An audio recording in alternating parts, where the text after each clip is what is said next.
danışır, price. İndi deyə bilərsiniz, ülkər, bu nədir, bu nədir? Uşaqlar, şov olsun deyə qoymuşuq, səsi bu mikrofon alır. Və gənclər, bu videoda sizin ingilis ilə bağlı bizə verdiyiniz sualları cavablandıracağıq və alman və rus dili haqqında da qısaca danışacağıq. İstər xarici dil öyrənən gənclər, istərsə də xarici dil sektorunda işləyən gənclər olaraq sizin suallarınıza bacardığımız qədər cavab verməyə çalışacağıq. Nəzərinizə çatdırım ki, çox təcrübəmiz olmasa da, hal-hazırda suallarınıza cavab verəcək dərəcədə təcrübəyə sahibik. İkinci sual mənim əslində qalsa almaqda menecərlik olduğum vaxtlarda da almaqdan ən çox yorulduğum suallardan biridir. Dili nə qədər müddətdə öyrənə bilərik? Yəni bu sualı mənə istər qohumlarım, istər müəllim olduğumu bilən, yəni hər kəs verir. Yəni deyir ki, dili neçə ay öyrənə bilərəm? Tam doğru dildə deyəcəm.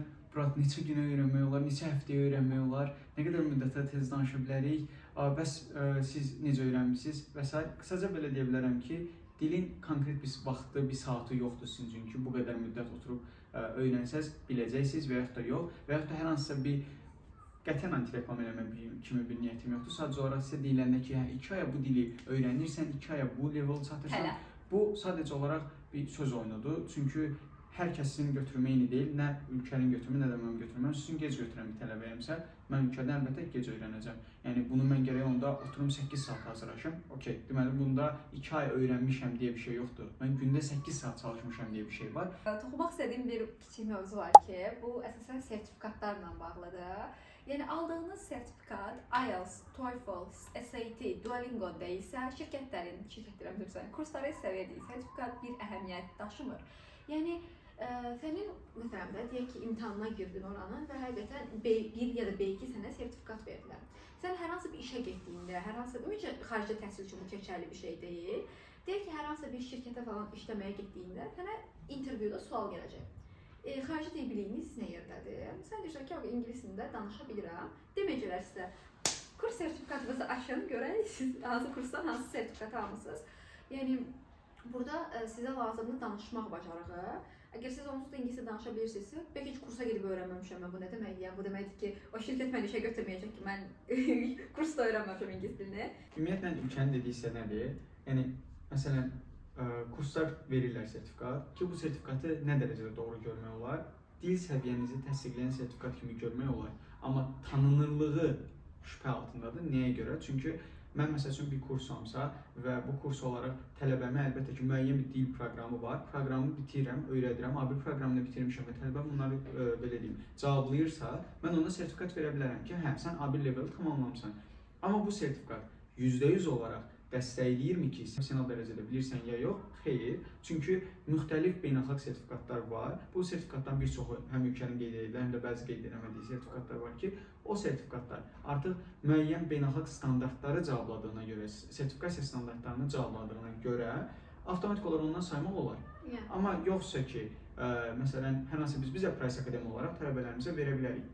Problem deyil. Biz proqramı bitirərik, tələbələrimiz o proqramı cavabladığı müddətdə, sınavdan, imtahandan keçdiyi müddətdə, bəli, Təhsil Nazirliyindən də əlbəttə ki, təsdiqini aldığımız dərəcədəki bir sertifikasiya verə biliriksə, hə, onda qəbul oluna bilər. Amma bunun universitetlər arasında, şirkətlər arasında tanınırlığı varmı? Bu sual altında olur. Ümumiyyətlə, mənim məsələn tanınırlıqdan əlavədə bir işə yaramır məncə o sertifikat. Yəni, məsələn, uşaqlar, mənim var sertifikatı İtalyan dili üzrə. Dil elə bir şeydir ki, onu bir müddət istifadə eləmədikdən sonra itir. Ona görə sizə verilən o sertifikatın dəyəri dəsinə qalsa, maksimum 3-4 aylıq bir şeydir. Çünki məsələn, mənim IQ səviyyə İtalyancam var. İndi deyin ki, ülkədə İtalyanca danış. Bir il əvvəl öyrənmişəm, heç istifadə eləmirəm. Yəni, bu da ona gətirib çıxardır ki, mən bu dili artıq bilmirəm. İndi mən o sertifikatdan gedim hər hansısa bir yerə deyim ki, mənim IQ səviyyə ya da B1 səviyyə deyək də, yəni indi IQ biraz az görünür insanların gözünə. İtalyancam var. Hə, bu bir işə yarayacaq mı? Hər hansı bir şirkət üçün bir keçərliliyi varmı? Xaricdə, İtaliyada bir keçərliliyi varmı? Yoxdur. Ümumiyyətlə, burada aldığı sertifikatların bir çoxunun xaricdə keçərliliyi yoxdur. Ona görə sertifikat alanda diqqət edin ki, o xaricdə keçərliliyi varmı? Digər bir sual, dil öyrənmək üçün çox tonla kurs var. Biz necə bilməliyik ki, hansı kurs daha yaxşıdır? Ümumiyyətlə, mən çox da kursda bir şey görmürəm əslində qalsa.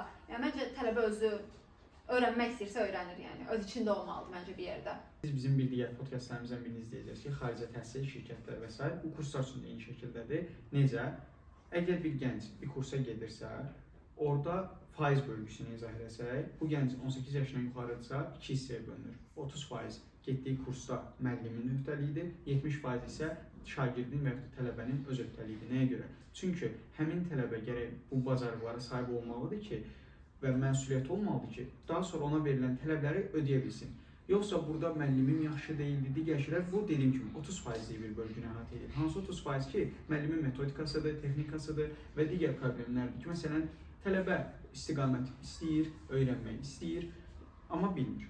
Müəllim ona yol göstərir, müəllim ona texnika öyrədir, müəllim ona izah verir və bunu artıq yetəri qədər tətbiq edib bilməmə bacarığı tələbənin öz hissəsindədir. Buna görə hər hansı bir kurs yaxşıdır, digər kurs pisdir demək düzgün olmaz. Məsəl üçün, effektiv metoda sahib kurs olmayan kurs deyə bilərik və yaxud da ənənəvi metodla işləyən kurs, daha yenilikçi kurs deyə bilərik və ümid edirəm ki, bizi də yenilikçi kurs kimi tanıyarsınız. Bir də ümumiyyətcə mən ingilis dilini özü öyrənmiş olan bir insan olaraq deyirəm. Yəni düzdür, mən kurslara getmişəm, amma məsələn, insanlar düşünürlər ki, mənim ingiliscə danışmamı görən insanların ən çox dediyi şey odur ki, hansı kursda bu nəticəni əldə eləmisiniz də?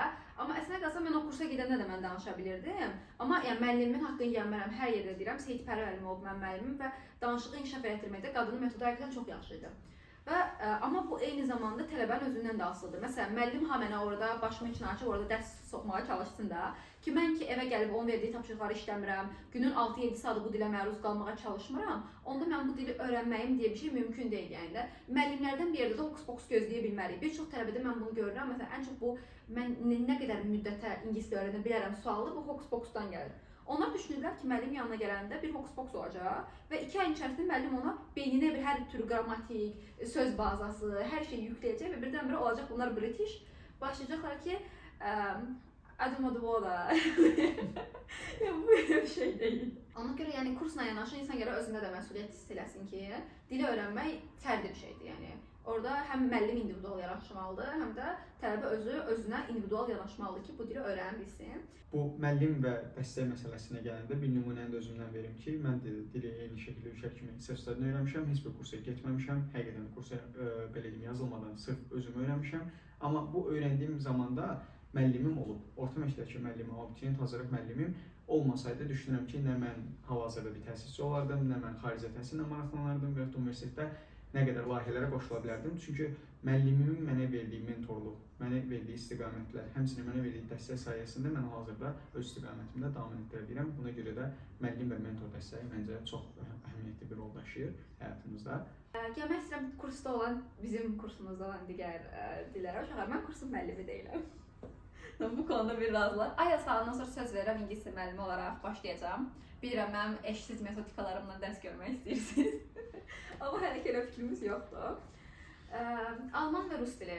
Alman dili və rus dilinin önəmindən məncə danışmağa ehtiyac yoxdur. Azərbaycanda rus dili çox böyük əhəmiyyətə malikdir. Almaniyada indi dövlətsel olaraq və həm government olaraq, həm də education olaraq, həm də job opportunity olaraq çox high bir yerdədir. İngilis dili qrupdan ayrıldı. High bir yerdədir. İşte better than other options da. Nice.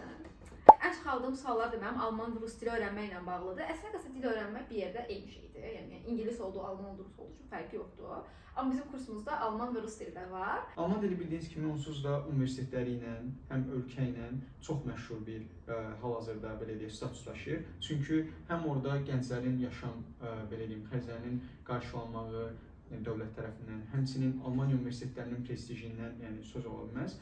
Əlavə olaraq tibb sahəsinin orada inkişafı və s.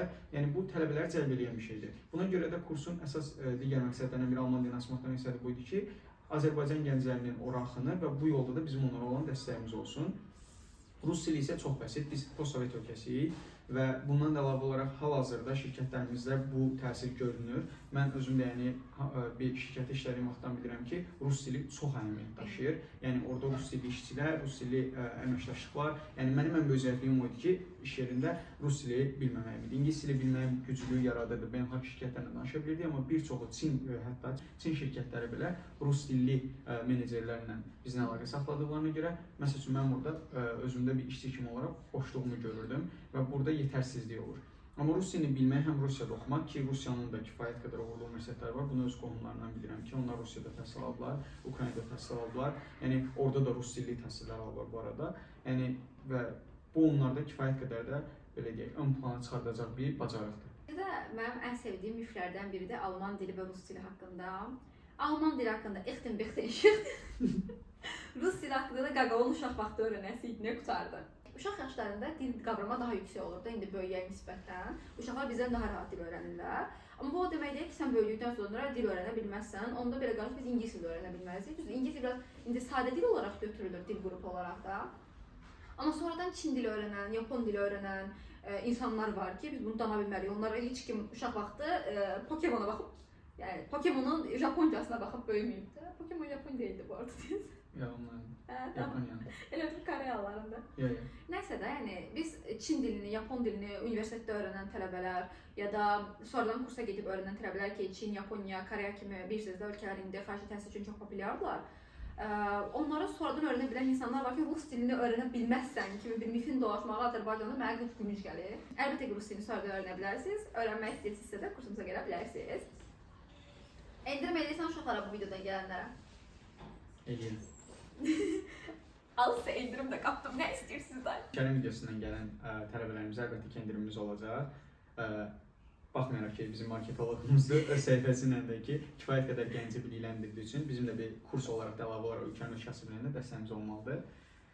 Bir digər nüansda qeyd edeyim ki, həmin bu xarici dillərin nəyə görə? Məsəl üçün, bir yaş keçəndən sonra artıq biz gənclər belə, Azərbaycan gəncləri olaraq təəssüf ki, 20 yaşımızdan artıq ev kirəsi idi, işıq puluydu, su puluydu, kreditlər idi, digər şeylər, yəni o qədər şey fikirləşirdik ki, bunu düşünün, daha ailəli insanlar, yəni dil öyrənmək istəyən insanların da daha çox problem olur, həm övladlarının qayğısı, həm digər şeylər, beyin yüklənir. Beyin yüklənəndə də siz dili bir əzələ kimi başa düşün. Bu əzələni onsuz da siz başqa yerlərdə işlədirsiniz, paralel olaraq da dili ora, belə deyək, zorla təlib salmağa çalışırsınızsa, əlbəttə ki, orada yüklənmə görəcəksiniz. Amma daha sadə, daha belə deyək, sizin dopamininizi yüksəldəcək şəkildə öyrənməyiniz dili daha effektiv olar. Məsələn, bunu filmlər izləyərək, yürüyüş eləyəndə podkastlər dinləyərək və yaxud da mən məsəl üçün Portuqal dilinə çox maraq salmışdım, ümumiyyətlə Latın dillərinə. Mən işə gedib gəldiyim yerdə 15-20 dəqiqəlik metrodan işimə qədər yol var idi və mən orada bir 3 Minutes Language deyə bir reklam kimi olacaq indi.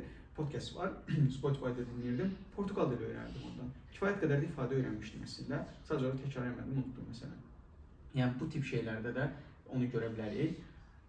Bir digər şey də Rus və Alman dillərinin çətinliyi deyəndə, məsələn, əslində onları da uşaq yaşdan öyrənmədiysə problem deyil, yenidən öyrənə bilərsiniz, bu normal bir şeydir, bu istifadə elədiyicə bir şeydir və dilin ən yaxşı öyrənmə metodu da danışaraq öyrənməkdir. Səhv danışın, əsas odur danışın. Bir müddət sonra onsuz da qulağınız eşidəcək, düzgününü eşidəcəksiniz və davam etdirəcəksiniz. Məsəl üçün bizim Güney mənim yanımda danışa-danışa mən artıq rus dilini müəyyən qədər tələffüz öyrənirəm və rus dili şagirdlərimdə olduğuna görə məcburam ki, onlara az yaşlı olduqlarına görə rus dilində sözlər tapım. Hələ də məsəl üçün bu dəqiqə ezbərləmişəm. Qlaqol feildir, verb. Ondan sonra dünən Güney izah elədi. Sуществительные deyirik, bu isimdir. Ondan sonra qalanını unutdum, nəysə, sonra baxarıq. Bu arada bir də onlayn təhsillə bağlı bir məsələyə toxunmaq istəyirəm ki, insanlar əsasən onlayn kurslara getməkdə çəkinirlər. Mən özümə nümunə götürmək istəyirəm uşaqlar. Mənim IELTS rezultatlarımı, Instagramımı izləyənlər bilirlər. Mən IELTS-a sıfırdan hazırlaşmış bir insan olaraq, yəni readingdən 7 yığmaq, speakingimin 7-5 olmalı və s. bunlar insanlara çox şey gəldi. Yəqin fikirləşirlər ki, mən bütün gün IELTS kursunda yatıram yəqin. Amma uşaqlar, mən IELTS-a onlayn hazırlaşıram, onlayndır mənim kursum. Yəni dil öyrənməyin onlayn, offlaynı olmur. Yəni müəllim sənin yanında da olsa bir şey dəyişmir, telefonun arxasında olsa da bir şey dəyişmir. Dediyim kimi dil öyrənmək sənin öz məsuliyyətindir. Müəllim sadəcə istiqamət verir. Gələn izlədiyiniz üçün təşəkkürlər. Ümid edirəm videomuz sizin üçün faydalı olmuşdur. Videomdan gələn izləyicilərimə endirim istəyirəmsə bu bəy, nə qədər endirim eləyir uşaqlara? 20% eləyər? Olur. Əla, uşaqlar. Bu videodan gəldiyinizi yazsaz. Bu arada sınav dərslərimiz ödənişsizdir. Qoşulub ətraflı məlumat ala bilərsiniz. Qiymətlər haqqında və s. haqqında, metodik haqqında ki, sizə uyğundur ya da eləyə. Belə, əgər mənim adımı versəniz, bu videodan gəldiyinizdə sizə 20% endirim olacaq ilk ay üçün. İlker 10 promo kodu ilə. İlker 20 promo kodu ilə sizləri gözləyirik. Daha çox belə məlumat üçün YouTube kanalımı izləməyi unutmayın. Sevirəm sizi. Bye bye. Bye. Sevirəm sizi. I love you.